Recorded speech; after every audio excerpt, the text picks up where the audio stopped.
Hi guys, today we're going to be reading Martin's Big Words, written by Doreen Rappaport and illustrated by Brian Collier.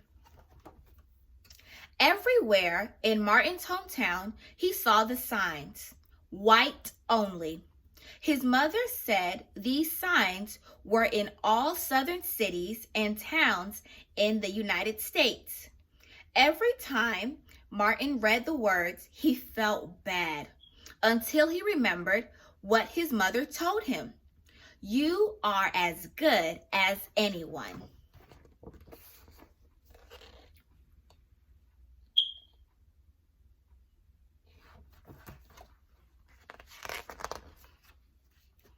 In church, Martin sang hymns. He read from the Bible. He listened to his father preach. These words made him feel good. When I grow up, I'm going to get big words too.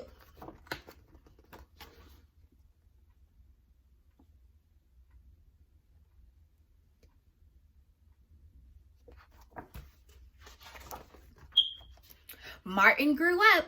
He became a minister like his father, and he used big words he had heard as a child from his parents and from the Bible. Everyone can be great.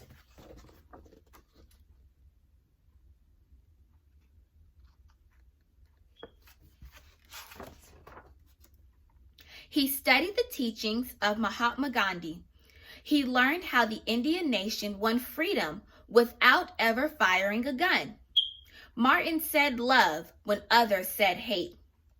Hate cannot drive out hate. Only love can do that.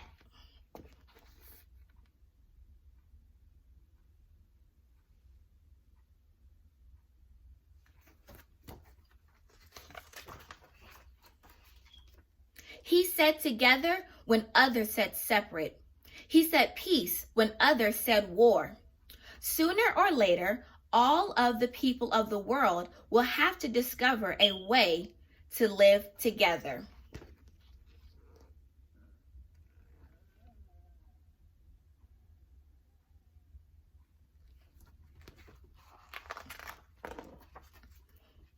In 1955, on a cold December day in Montgomery, Alabama, Rosa Parks was coming home from work. A white man told her to get up from her seat on the bus so he could sit. She said no and was arrested. Montgomery's black citizens learned of her arrest. It made them angry. They decided not to ride the buses until they could sit anywhere they wanted.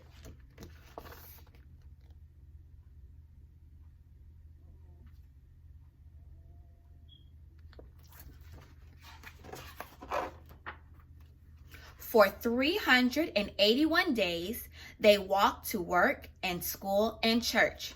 They walked in rain and cold and in the blistering heat. Martin walked with them and talked with them and sang with them and prayed with them until the white city leaders had to agree they could sit anywhere they wanted.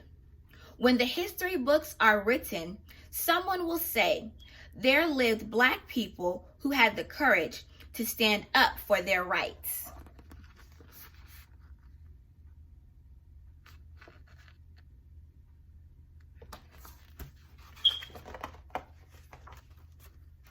For the next 10 years, black Americans all over the South protested for equal rights.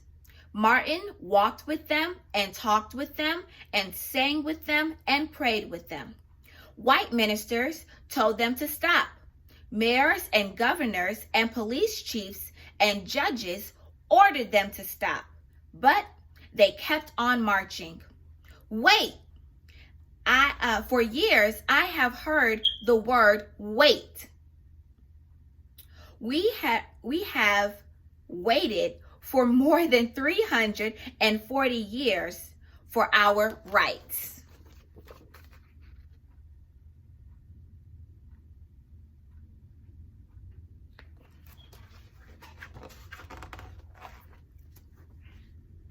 They were jailed and beaten and murdered, but they kept on marching. Some Black Americans wanted to fight back with their fists. Martin convinced them not to by reminding them of the power of love. Love is the key to the problems of the world.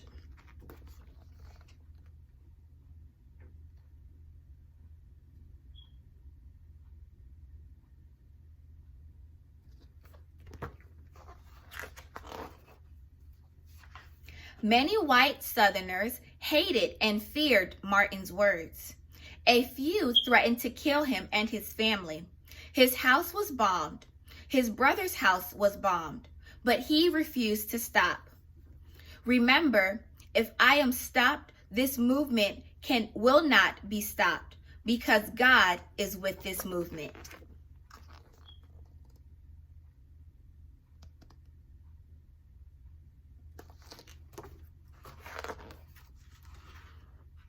The marches continued. More and more Americans listened to Martin's words. He shared his dreams and filled them with hope. I have a dream that one day in Alabama, little Black boys and little Black girls will join hands with little white boys and little white girls as sisters and brothers. After 10 years of protests, the lawmakers in Washington voted to end segregation. The white-only signs in the South came down.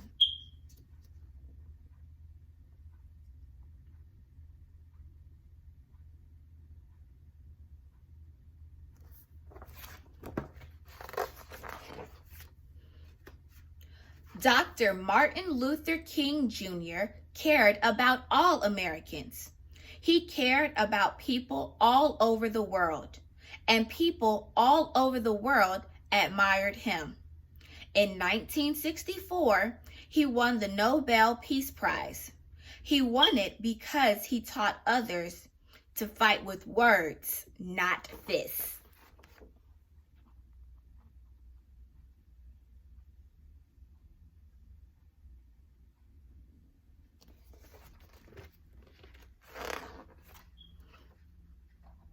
Martin went wherever people needed help.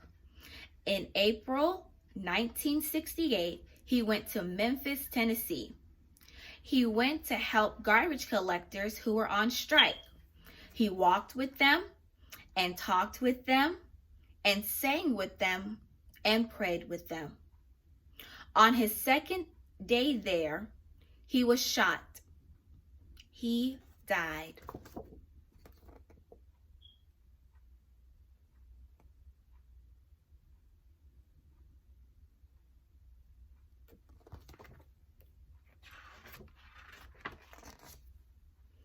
His big words are alive for us today.